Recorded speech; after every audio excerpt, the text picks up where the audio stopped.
ദേഹത്ത് തുടരുത്. മിസ്റ്റർ കേരളീയൻ, നിങ്ങൾക്ക് ഇപ്പൊ എന്താ വേണ്ടത്? ഈ പാവപ്പെട്ടവർ താമസിക്കുന്ന കോളനി ഒഴിപ്പിക്കാനുള്ള സർക്കാർ നടപടി പിൻവലിക്കണം.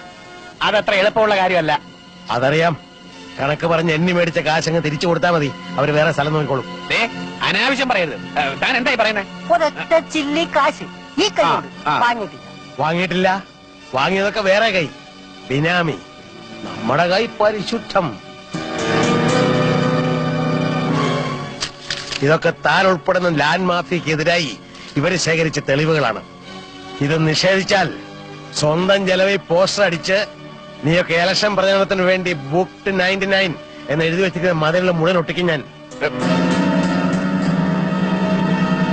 പ്ലീസ് കേരളീയൻ, എന്താ വേണ്ടെന്ന് വെച്ചാൽ നമുക്ക് ആലോചിക്കാം. പ്ലീസ്. ആലോചിച്ച പോലെ ചെയ്യണം. ഏറ്റു. തെരഞ്ഞെടുപ്പ് വാഗ്ദാനം പോലെ ആകരുത്. വാക്ക് തെറ്റിച്ചാൽ ഇതുപോലെ വഴിയിലിട്ട് ഇനിയും ഞങ്ങൾ തടയും.